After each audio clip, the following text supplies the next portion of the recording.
అందరికీ శనార్థుల్లా. ఈ భారతదేశంలో ఉన్నటువంటి సనాతన ధర్మాన్ని పూజించే జనాలు కానీ, సనాతన ధర్మాన్ని నమ్మేటువంటి భక్తులకు కానీ, నేనైతే మన ఇంటర్వ్యూలో ఈరోజు కాళీ ఉపాసకులు, శివ సాధువులు, శివ సాధకులు, అదేవిధంగా శ్రీ శ్రీ శ్రీ శ్రీ శివస్వామి గారిని అయితే మీ ముందుకైతే తీసుకొని వచ్చిన. ఈ స్వామి జ్యోతిష్య పండితం కూడా చెప్తాడు.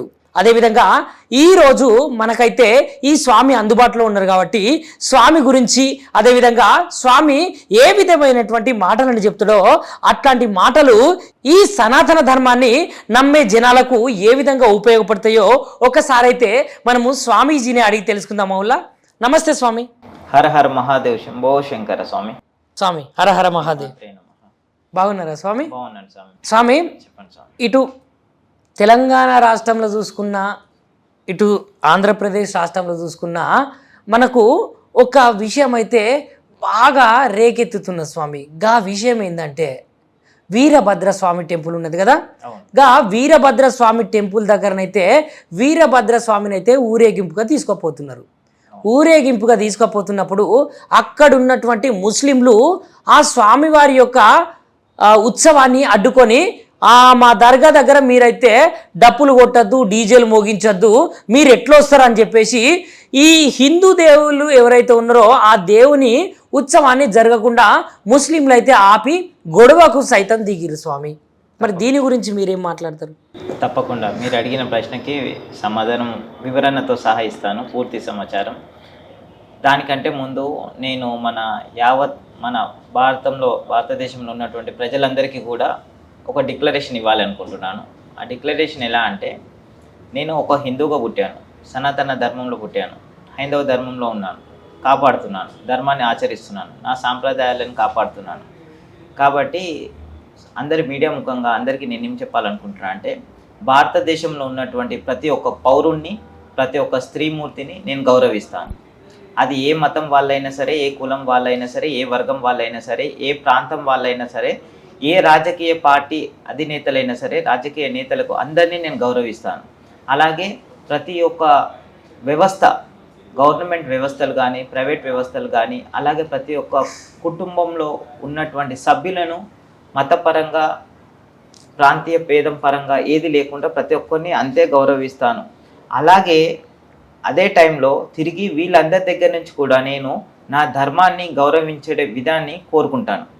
ఎందుకంటే నాకు ఇక్కడ ఏ ధర్మంతోని నాకు వ్యతిరేకత లేదు, ఏ ధర్మం మీద నాకు ద్వేషం లేదు, ఏ ప్రాంతీయ భేదం లేదు, నాకు ఏ వ్యక్తుల మీద వ్యక్తిగత కక్షలు లేవు, ఏ రాజకీయ పార్టీలతోనూ నాకు ఎటువంటి అవినావ భావ సంబంధాలు కానీ, ఆత్మీయ సంబంధాలు కానీ, ఎటువంటి వ్యతిరేకత కూడా నాకు లేదు. వీళ్ళందరినీ నేను అందరినీ ఒకే కోణంలో చూస్తాను, ఒకే రకంగా భావిస్తాను. అదేవిధంగా వీళ్ళందరూ కూడా నా ధర్మాన్ని అదే రకంగా గౌరవించాలని కూడా తిరిగి నేను కోరుకుంటాను. ఎప్పుడైతే నా ధర్మానికి, నా దేవదేవుళ్లకు, నా సాంప్రదాయాలకి, నా కట్టుబాట్లకు ఎక్కడైతే ఆటంకం కలుగుతుందో ఖచ్చితంగా నేను అక్కడ నా గలం వినిపించడం అనేది జరుగుతుంది. ఖచ్చితంగా నేను వ్యతిరేకిస్తాను. కాషాయం కట్టుకున్నంత మాత్రాన, రుద్రాక్షలు వేసుకున్నంత మాత్రాన ఎప్పుడూ అమ్మవారి ఉపాసన చేసుకుంటూ, శివసాధన చేసుకుంటూ, ధ్యానం చేసుకుంటూ ఉండడమే కాదు, అధర్మ మార్గంలో వెళ్తున్నప్పుడు ఆ దుష్టులను శిక్షించడానికి, ధర్మాన్ని రక్షించే మార్గంలో ఖచ్చితంగా నేను ముందుంటాను. నాతో పాటు నా హిందూ బంధువులు, సోదరులు, మిత్రులు, నా శ్రేయోభిలాషులు, నా సంస్థ కార్యకర్తలు ఎంతోమంది నాతో ఉన్నారు. కాబట్టి వాళ్ళందరికీ కూడా ఒక మార్గ దిశగా నేను ముందుకు వెళ్ళడం జరుగుతుంది. ఖచ్చితంగా ఎక్కడ కూడా ఎలాంటి మన ధర్మం పట్ల ఎవరైనా కనుక ఇలాంటి విఘాతాలు కనుక కనిపిస్తే ఖచ్చితంగా ముందుండి దాన్ని నేను ఖండిస్తాను. ఇక ఇప్పుడు మీరు అడిగిన ప్రశ్నకి, మొన్న జరిగినటువంటి రాయచోటిలో, అవును స్వామి, కడప జిల్లా రాయచోటిలో మన వీరభద్ర స్వామిది ఊరేగింపు చేస్తుంటుంటే, పల్లకి సేవ ఊరేగింపు చేస్తుంటే అక్కడ మస్జిద్ దగ్గర సౌండ్ వస్తుంది, మాకు నమాజ్ టైం అయింది అని అంటున్నారు. మస్జిద్లో నమాజ్ సమయం అయినప్పుడు వాళ్లకు విఘాతం కలిగినప్పుడు ఒక 5 నిమిషాలు మస్జిద్ నుంచి పాస్ కావడానికి మాకు 2-3 నిమిషాలు పడుతుంది. ఆ 2-3 నిమిషాలే వాళ్ళు మనల్ని బేర్ చేయలేనప్పుడు, మన భారతదేశంలో ఉండి హిందువులం అందరము ఇంత మెజారిటీ ఆఫ్ పీపుల్ ఉండి వాళ్ళని ఇక్కడ ఉండనిస్తున్నాము అనేది కాకుండా సోదరభావంతో మనం మెదులుతున్నందుకు, వాళ్లకు అన్ని రకాలుగా ఇక్కడ స్వేచ్ఛని కలిగించినందుకు, వాళ్ళు ఒక 2-3 నిమిషాలు మనల్ని బేర్ చేయనప్పుడు మనం ఇన్ని రకాలుగా వాళ్ళని తట్టుకుంటున్నామో ఇప్పుడు చెప్తాను నేను. పాస్ట్కి వెళ్తే కనుక ఇదివరకు మనకు పాకిస్తాన్ డివైడ్ అయినప్పుడు వాళ్ళని ముస్లింలని పాకిస్తాన్ వాళ్ళకు ప్రకటించడం జరిగింది. అయినా కూడా వాళ్ళ పూర్వీకులు వెళ్ళిపోయిన తర్వాత కూడా వాళ్ళ సంతతి ఒకరు కూడా పెరుక్కుంటూ వచ్చారు. అయినా కూడా వాళ్ళకు మనం ఎక్కడ కూడా విఘాతం కలిగియలేదు. వాళ్ళ మత స్వేచ్ఛ వాళ్ళకి కలిగించాం. అయినా పొద్దున్న లేస్తే వాళ్ళు 5ంటికి నమాజ్ మొదలు పెడతారు. పొద్దున్న నుంచి రాత్రి పడుకునే వరకు 5 సార్లు నమాజ్ చదువుతారు. ఇళ్ళ మధ్యలోనే మసీదులు ఏర్పాటు చేసుకుంటారు. ఒక పెద్ద ఇల్లు తీసుకుంటారు, 200 గజాలు 300 గజాలు ఇల్లు తీసుకొని, ఒకటే 100 గజాల ఇల్లు ఉన్నా కూడా తీసుకొని 3 అంతస్తుల బిల్డింగ్ కడతారు. దాన్ని మసీద్ ఏర్పాటు చేస్తారు. అందులో పొద్దుకు 5 సార్లు నమాజ్ చదువుతారు. చుట్టుపక్కల పేషెంట్లు ఉంటారు, చిన్నపిల్లలు ఉంటారు, ఆధ్యాత్మికంగా పూజ చేసుకునే వాళ్ళు ఉంటారు, దైవికంగా సాధన చేసుకునే వాళ్ళు ఉంటారు. మరి వాళ్ళు ఏ రోజు కూడా వీళ్ళకు విఘాతం కలుగుతుంది మాకు అని చెప్పి ఎవరిని ప్రశ్నించలేదే, వెళ్ళి ఏ మస్జిద్లో క్వశ్చన్ చేయలేదే. మస్జిద్ నుంచి రోడ్డు మీద నుంచి వెళ్తున్న దానికి నువ్వు వచ్చి అబ్జెక్షన్ చేస్తున్నావు. మీరు మా ఇండ్ల పక్కనే మస్జిద్లు కట్టుకొని ఇండ్ల చుట్టూ ఉన్నటువంటి హిందువులను ఎంతో ఇబ్బంది పెడుతున్నారు. ఏ రోజైనా వచ్చి ఒక హిందువు అయినా గొంతు విప్పాడా? ఏ రోజైనా ప్రశ్నించాడా? కారణం దీని అంతటికి ఏంటంటే మన దగ్గర ఉన్నటువంటి సోదరాభావం. మనం ప్రతి ఒక్కరిని గౌరవిస్తాం. అలాగే వాళ్ళు కూడా మన ధర్మాన్ని కనుక గౌరవిస్తే మనం ఎవరిని ఏమనం. కానీ ఇలాగే కనుక వీళ్ళు కొనసాగి మా మసీదుల దగ్గర, మా దర్గాల దగ్గర మాకు డీజెల్ సౌండ్ రావద్దు, మాకు ఎవరిని మా మసీదులకు నమాజ్లకి డిస్టర్బెన్స్ కావద్దు అంటే కనుక ఖచ్చితంగా మేము దీన్ని ఎక్కడ కూడా ఉపేక్షించేది లేదు. ఖచ్చితంగా ఖండిస్తాము. మా గొంతులు గలాలు వినిపిస్తాము. మా హిందూ సోదరులు అందరూ ఏకమవుతాము. ఖచ్చితంగా ఎక్కడ ఎలాంటి చర్యలకైనా సరే మేము సిద్ధంగా ఉంటాం. స్వామి, ఇక్కడ మనం చూసుకుంటే ఊరేగింపు జరిగే ఒక వీరభద్ర స్వామి దేవునికే రక్షణ లేకుండా పోయింది. అదేవిధంగా మరి అక్కడున్నటువంటి హిందువులకు ఏ విధమైనటువంటి రక్షణ ఉంటుంది? మరి మనము దేవుళ్ళకే రక్షణ లేదు అంటున్నాము. మన ధర్మం ఎంత గొప్పది అంటే వేములవాడ రాజన్నలో దర్గా, మన లోపల దర్గా పెట్టుకున్నాము.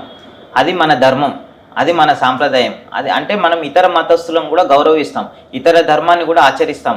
ఆచరించకపోయినా గౌరవిస్తాం, వాళ్ళకు విలువలు ఇస్తాం. కానీ వాళ్ళు ఏం చేస్తున్నారు?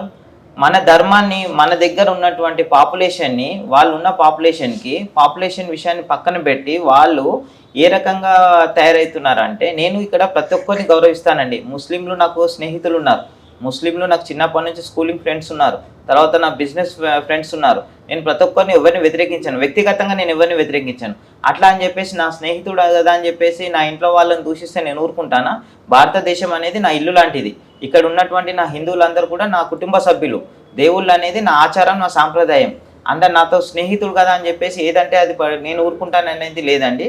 ఖచ్చితంగా ఎవడైనా సరే, ఆడు ముస్లిం అయినా క్రిస్టియన్ అయినా సరే, నా ధర్మాన్ని, నా సాంప్రదాయాలని, నా పద్ధతులను, నా ఆచారాలను కనుక కించపరిచినట్టుగా మాట్లాడి, వెటకారం చేసినట్టుగా మాట్లాడితే, ఎవరితో పడితే వాళ్ళతో పిచ్చి పిచ్చిగా నా ధర్మం గురించి కనుక మాట్లాడితే ఖచ్చితంగా వాళ్ళకి తగిన బుద్ధి చెప్తాము, తగిన శాస్తి చెప్తాము. వేములవాడలో కూడా మొన్న రాజన్న దర్గా హటావ్ వేములవాడ బచావ్ అనేది కూడా సాంప్రదాయం, మన నినాదం మొదలైంది. ఖచ్చితంగా దాని మీద కూడా చర్చ కొనసాగుతుంది.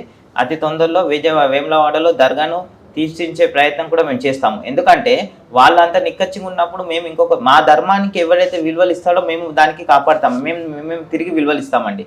మాకు విలువనియని చోట, మా ధర్మానికి వ్యతిరేకత ఉన్న చోట ఖచ్చితంగా మేము కూడా వ్యతిరేకత అనేది తెలియజేస్తాం. స్వామి, ఇంకొకటి ఏంటంటే ఈ భారతదేశంలో మరి హిందువులకు స్వేచ్ఛ అనేది ఉన్నదంటారా వీళ్ళ నుంచి? ఖచ్చితంగా భారతదేశం అంటేనే హిందువులేదండి. హిందువులకే స్వేచ్ఛ ఉండాలి. ఇక్కడ స్వేచ్ఛ లేదు అనుకోవడం వల్లనే స్వేచ్ఛ లేకుండా పోతుంది. ఎందుకు ఉండదు? మన ఇంట్లో మనకు స్వేచ్ఛ లేకుంటే పక్కింట్లో ఇంట్లో ఉంటుందా? మీకు పాకిస్తాన్లో ఉంటుందా? దుబాయ్లో ఉంటుందా? అబుదాబీలో ఉంటుందా? ఎక్కడ ఉంటుంది స్వేచ్ఛ?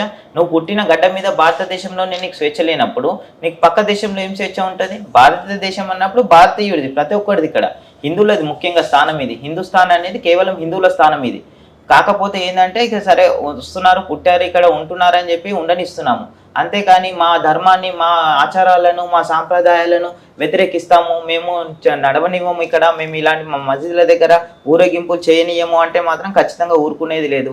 ఎక్కడి వరకు అయితే అక్కడి వరకు వస్తారు. హిందువులు అందరూ మీరు తెగించినప్పుడు మా వాళ్ళు మాకు ఏంటంటే కొన్ని కట్టుబాట్లకు మేము అంచుకొని ఉంటాం కాబట్టి, ధర్మం అని ఉంటున్నాం కాబట్టి ఈరోజు ఇంత మౌనంగా వహిస్తున్నాం. ఒక్కసారి కనుక మా మౌనాన్ని వీడితే వాళ్ళు తట్టుకోవడం వాళ్ళ తరం కాదు కదా, వాళ్ళ తాతల తరం కూడా కాదు. ఇది నేను ఈ సభాముఖంగా, మీడియా ముఖంగా చెప్పాలనుకుంటున్నాను. వాళ్ళకి ఎప్పుడో పాకిస్తాన్ ప్రకటించడం జరిగింది, వెళ్ళిపోవాలి.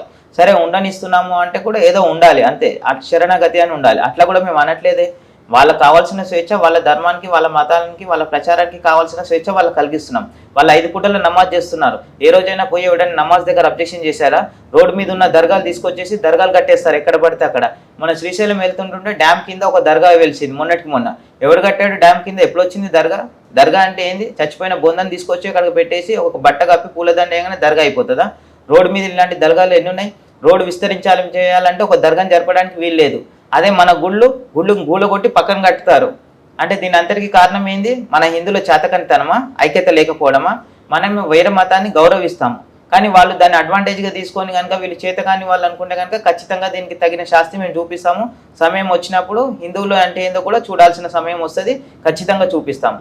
స్వామి ఇంకొకటి ఏంటంటే ఇప్పుడు రంజాన్ మాసం అయితే వచ్చింది కదా స్వామి, మరి ఈ రంజాన్ మాసంలో అటు వాళ్ళు చూసుకుంటే హలీం అని చెప్పేసి అది చేస్తారు కదా, మరి వాళ్ళు చేసిన హలీంను వాళ్ళు తినుకుంటూ ఇటు హిందువులు కూడా తింటారు కదా, మరి ఏమని చెప్తారు మీరు? సిగ్గు, శరం, మానం, మర్యాద, చీమునెత్తులు లేని హిందువులు అయితేనే తినాలి హలీం అనేది. సనాతన ధర్మంలో ఉండి మన సాంప్రదాయాలను, మన దేవదేవులను పూజించేవాడైతే హలీం జోలు వైపు కన్నెత్తి కూడా చూడకూడదు. హలీం తింటున్నారంటే ఎందుకు తింటున్నాడు? వాడు బిజినెస్ పెంచుకోనికే చేస్తున్నాడు. నీకేం రోగం అయింది? నువ్వెందుకు తినాలి వెళ్ళి? నువ్వు తినకుండా నీ సాంప్రదాయాలు పెద్ద కూర వండుతారు, మేకది వండుతారు అంటారు. వాడు ఉంచాడా, అందులో ఇంకేం చేశాడో నీకు తెలుసా? ఎందుకు తినాలి? తినొద్దు. ఫస్ట్ ఆఫ్ ఆల్ ఈ హలీం తినడం కంటే ముందు ఇంకొకటి చెప్పాలి. మన వినాయకుడి మండపాలు ఏర్పరచాలంటే 5 రోజులు, 3 రోజులు, 9 రోజులు, 11 రోజులు మండపాలు. నవరాత్రులలో అమ్మవారి మండపాలు వెళ్ళాలంటే 9 రోజులు నవరాత్రులు చేస్తారు. వీటికి మనం వెళ్ళి లోకల్ పిఎస్లో పర్మిషన్ తెచ్చుకోవాలి. పర్మిషన్ తెచ్చుకొని మండపాలు వేసుకొని పర్మిషన్ తెచ్చుకోవాలి. అక్కడ కూడా మళ్ళీ పూజ చేసేటప్పుడు కూడా సౌండ్ పెద్దగా పెట్టొద్దని కొన్ని కండిషన్స్. మళ్ళీ ఊరేగింపు అప్పుడు కూడా డీజేలు పెట్టొద్దు అని. అసలు వీటన్నిటికీ ఎవరు కారణము? మన హిందువుల చేతకానితనం కాదా? చైతన్యం లేకపోవడం కాదా? వాడు ఇప్పుడు రంజాన్ అనేసి రంజాన్లో రోడ్డు మీద ఎక్కడ పడితే అక్కడ పిచ్చిగా రోడ్లన్నీ మొత్తం ప్యాక్ చేసేసి సాయంత్రం 4 అయిందంటే ఇంటికి 8 వరకు అసలు రోడ్లన్నీ ఎక్కడెక్కడ సాయంత్రం 8 ఫుల్ టైమ్ గా పెడుతున్నారు. రోడ్ల మీద ఇరువైపులా సాయంత్రం పళ్ళుతో మొత్తం బండ్లు నిండిపోతున్నాయి. వచ్చిపోయే వాళ్ళకి ఎంత ఇబ్బంది అవుతుంది. అప్పుడు ట్రాఫిక్ పోలీసు వాళ్ళ కళ్ళు కనబడట్లేదా? ట్రాఫిక్ వాళ్ళు ఏం చేస్తున్నారు? అప్పుడు లా అండ్ ఆర్డర్ పనిచేయట్లేదా? లా అండ్ ఆర్డర్ పోలీసు ఏం చేస్తున్నారు? వీళ్ళకి పర్మిషన్ ఓడిచ్చాడు, వీళ్ళు పర్మిషన్ తెచ్చుకున్నాడు ఎక్కడైనా? రాత్రి 1 గంట వరకు నువ్వు నైట్ అంతా రాత్రి అంతా నువ్వు దుకాణాలకు పర్మిషన్ ఇస్తున్నావు. అంటే ఒక దేవుణ్ణి పూజించాలంటేనేమో నువ్వు పర్మిషన్ ఇవ్వవు, డీజేకి పర్మిషన్ ఇవ్వవు, రాత్రికి నువ్వు పర్మిషన్ తీసుకోవాలి. ఈ రోజు హలీంలు పెట్టుకున్నారు, బట్టీలు పెట్టారు అంటే రాత్రి అన్ని హోటల్స్, పాన్ షాపులు, టీ స్టాల్లు. ఎందుకు? నువ్వు నమాజ్ అల్లాను పూజించుకోవాలంటే నువ్వు ఇంట్లో కరోనా అప్పుడు ఇంట్లో పూజ చేసుకోలేదా? ఇంట్లో నమాజ్ చేసుకోలేదా? మరి అలాగే చేసుకోవాలి. రోడ్ల మీదకి వచ్చి మసీదులలో ఎందుకు నమాజ్ చేయాలి? రోడ్ల మీద అంత రాత్రిపూట హలీం కోసం అనేసి 1 గంట వరకు ఎవడు పర్మిషన్ ఇచ్చిండు? ఏ గవర్నమెంట్ పర్మిషన్ ఇచ్చింది? అంటే అడిగేవాడు లేదా? మనకి చెప్తున్నాను, సభాముఖంగా, మీడియా ముఖంగా చెప్తున్నాను మళ్ళీ ఒకసారి, హిందువులకి నవరాత్రులలో కానీ వినాయకుని మండపాల దగ్గర వినాయకుడి నిమజ్జనానికి కానీ ఎవరు కూడా ఏ పోలీస్ స్టేషన్కి కూడా వెళ్ళి మరి మీరు పర్మిషన్ తీసుకోవాల్సిన పని లేదు. వాళ్ళు వచ్చినప్పుడు ఇదే అడగాలి, మీరు మాకు పర్మిషన్ అడుగుతున్నారు, రంజాన్ అప్పుడు హలీం బట్టీలకు పర్మిషన్ ఇచ్చారా? హోటల్ ఎక్కడో ఉంటుంది, వాడి షాప్ ఎక్కడో ఉంటుంది, రోడ్డు మీద ఒక 1/2 కిలోమీటర్ వాడు ప్యాక్ చేసి పెడతాడు, హలీం బట్టీలు పెడతాడు, ఫ్లెక్సీలు పెడతాడు. దేవుళ్ళ ఫ్లెక్సీలు పెడితే చించేస్తారు, మున్సిపల్ జిహెచ్ఎంసీ వాళ్ళు వచ్చి తీసేస్తారు. హలీం కోసం ఇంత పెద్ద బట్టీలు పెడతాడు. ఒక్కసారి టోలీచౌకి మన దర్గా, టోలీచౌకి, షేక్పేట్ నాలా, అత్తాపూరు, మెహదీపట్నం వచ్చి చూడండి ఎలా ఉందో క్రౌడ్. రాత్రి 2 అయినా కూడా మిట్ట మధ్యాహ్నం లాగా ఉంటుంది, రాత్రి తెల్లారుతుంటే 4 అవుతుంటే కూడా మిట్ట మధ్యాహ్నం లాగా ఉంటుంది. ఎవడిచ్చాడు? వీళ్ళకి పక్కన పోలీస్ స్టేషన్ ఉంది. అప్పుడు పోలీసు వాళ్ళ కళ్ళు కనబడతలేవా? అంటే దీని అంతటికి కారణం ఏంది? పైన ఉన్నటువంటి రాజకీయ పార్టీలు. నేను ఇప్పుడు కూడా చెప్తున్నాను, నేను ప్రతి ఒక్క వ్యవస్థలో ప్రతి ఒక్క వ్యక్తిని నేను వ్యక్తిగా గౌరవిస్తా, కానీ నా ధర్మానికి విఘాటం కలిగిస్తూ ఇతర ధర్మానికి వాళ్ళు సపోర్టింగ్ ఉంటే కదా ఖచ్చితంగా అది. ఇంకొక విషయం ఏంటంటే సనాతన ధర్మం పట్ల రాజకీయ నాయకుల అభిప్రాయం ఏంటిది మరి? నేను ఇప్పుడు మీకు అదే చెప్తున్నాను, నేను వ్యక్తిగతంగా ప్రతి ఒక్కరిని గౌరవిస్తా. ఈవెన్ కేసీఆర్ని గౌరవిస్తా, బీఆర్ఎస్ పరంగా రేవంత్ రెడ్డిని గౌరవిస్తా, అలాగే మన బండి సంజయ్ని గౌరవిస్తా, కిషన్ రెడ్డిని గౌరవిస్తా, వ్యక్తిగతంగా అందరినీ గౌరవిస్తా. కానీ రాజకీయ పార్టీల పరంగా వచ్చేసరికి నా ధర్మానికి ఎవరైతే ఏ పార్టీ అయితే విఘాతం కలిగిస్తుందో నేను ఖచ్చితంగా నిలదీస్తా. అది ఎవరైనా సరే, అక్కడ కేసీఆర్ ఉండని, రేవంత్ రెడ్డి ఉండని, ఎవరైనా ఉండని. ఇక్కడ యోగి ఎట్లా ఉన్నాడో, మోదీ ఎట్లా ఉన్నాడో అట్లా మన ధర్మాన్ని కాపాడే వాళ్ళు ఉండాలి. కానీ ధర్మం మోసుకేసుకొని మన పార్టీలకు వాళ్ళకు స్వలాభం కోసము, వాళ్ళ స్వలబ్ధి కోసము ధర్మాన్ని కించపరుస్తాను, ధర్మానికి విఘాతం కలిగిస్తానంటే మాత్రం ఖచ్చితంగా ఊరుకునేది లేదు, సహించేది లేదు. కావాల్సిన తగిన శాస్త్రం మేము చెప్తాము. ఇంకొకటి ఏంటంటే ఇక్కడ హిందూ ధర్మానికి, హిందువులలో ముఖ్యంగా తెలుసుకోవాల్సింది ఏంటంటే, చీమునెత్తురు ఉన్న హిందూ ప్రతి ఒక్క హిందూ కూడా తెలుసుకోవాల్సింది ఏంటంటే, మనం హిందూ అయి పుట్టినప్పుడు మన హిందూ ధర్మం కోసము ఏ రాజకీయ పార్టీ పనిచేస్తుంది అనేది గ్రహించాలి.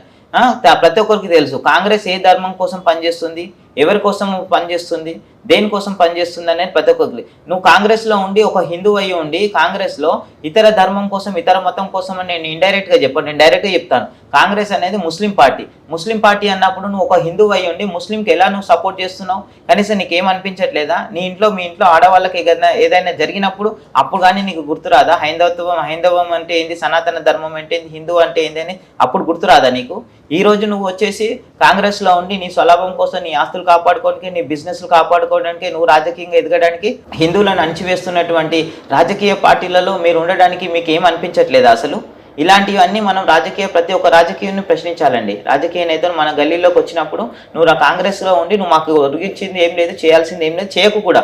కానీ నువ్వు హిందూ ధర్మాన్ని ఒకవేళ నువ్వు కాంగ్రెస్లో ఉన్నా కూడా ధర్మానికి విఘాతం కలిగించే పనులలో నువ్వు నీ పాత్ర పోషించకు, నువ్వు నిలదీయవు. అక్కడ నువ్వు ఒక ఎమ్మెల్యే ఉన్నావు, ఎమ్మెల్యే అయినప్పుడు కాంగ్రెస్లో ఎమ్మెల్యే అయినప్పుడు నీ హిందూ ధర్మానికి నీకు అక్కడ మండపాలకు పర్మిషన్ ఇవ్వనప్పుడు, నవరాత్రులలో పర్మిషన్ ఇవ్వనప్పుడు నువ్వు రంజాన్కి ఎట్లా ఇచ్చావు, నా హిందూ ధర్మానికి ఎట్లా ఇవ్వవు అని పోరాడి నువ్వు ధర్మానికి అలా నువ్వు నిలబడు. దాన్ని మేము అభినందిస్తాము, దానికి మేము సపోర్ట్గా ఉంటాం.